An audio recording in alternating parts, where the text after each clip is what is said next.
আমার সাথে আপনারা কথা বলবেন। এখন আলোচনা হবে কিসের সালাত বিষয়ে। এতক্ষণ কি সালাতের আলোচনা হলো? নফল সালাত। বলুন তো, ফরজ সালাত জরুরি নাকি নফল সালাত জরুরি?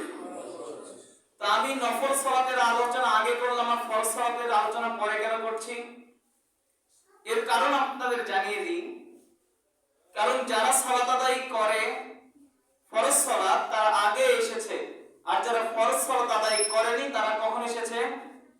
এই জন্য আপনাদের জন্য পরে আলোচনা রেখেছি।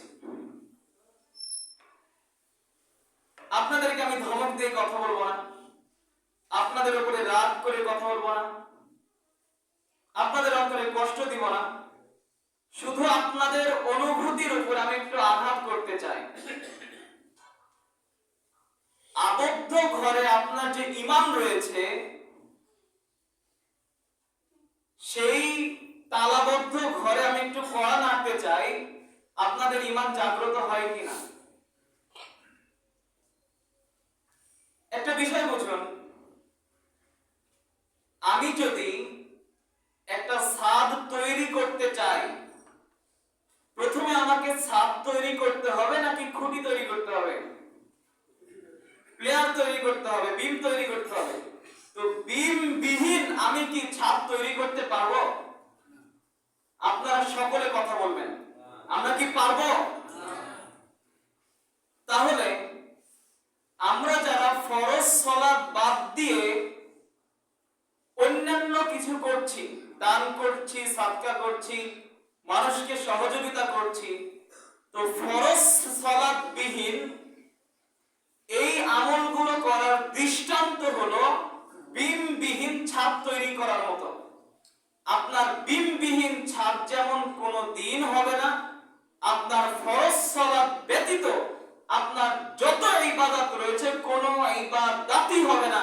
এটা আমি বলিনি, এ কথা রাসূল সাল্লাল্লাহু আলাইহি ওয়াসাল্লাম বলছেন। আপনাকে আমি জোর করে বলছি এই জন্য যে আপনি একজন মুসলিম। এই জায়গাতে একজনও হিন্দু নেই, আমার বিশ্বাস একজনও হিন্দু এখানে সালাত আদায় করতে আসেনি। সব আপনারা মুসলিম না সালাত আদায় করতে এসেছেন। এখানে যারা বসে আছেন তাদের সকলের বিশ্বাস আল্লাহ তাআলা আমাদের রব, সকলের বিশ্বাস মুহাম্মদ সাল্লাল্লাহু আলাইহি ওয়াসাল্লাম আমাদের নবী, সকলের বিশ্বাস আমাদের কবর হবে, হাসর হবে, শেষে গিয়ে জান্নাত জাহান্নাম হবে। তো একই বিশ্বাসের মানুষ। আবার আপনারা সকলে নাকি সহিহ আকীদার মানুষ আপনারা দাবি করেন, আমরা আহলে হাদিস মসজিদে নামাজ পড়ি, আমরা আহলে হাদিসের লোক, এটা আপনারা দাবি করেন, এটা আপনাদের দাবি। তাহলে একই আকীদার মানুষ, একই বিশ্বাসের মানুষ আপনারা এখানে বসে আছেন, কেউ সালাত আদায় করেন, কেউ সালাত আদায় করে না।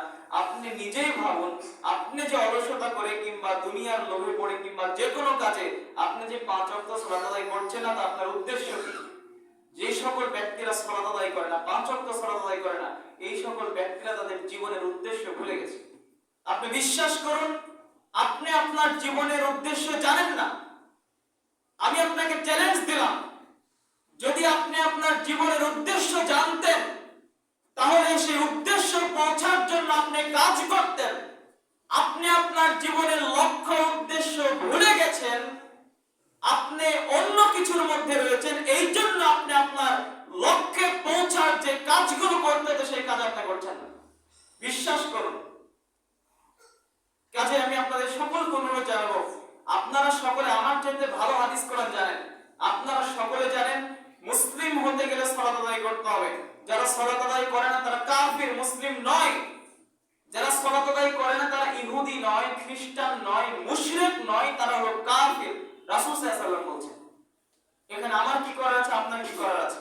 আমরা সকলেই চাই জান্নাত পেতে, জান্নাতে যেতে আমরা সকলে চাই, জান্নাতের প্রতি আমরা আগ্রহী। তো আমরা একটু কাজ করলে কি হবে? দুনিয়াতে আপনি কি এতই ব্যস্ত? আপনি কি সাহাবায়ে কেরাম রাদিয়াল্লাহু আনহুদের থেকে এত ব্যস্ত ছিলেন?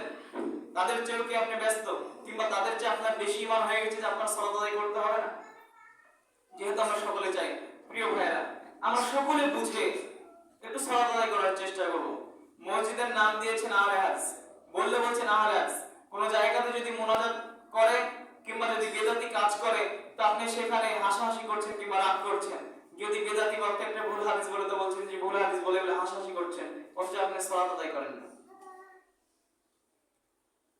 যখন আমি আপনাদের এখানে কোনদিন এসে দেখি মাগরিবের সালাতে আপনাদের এখানে এক কাতার লোক হয়, আমার অন্তরটা ফেটে চৌচির হয়ে যায়। আসলে আমি কাদের সামনে কথা বলছি?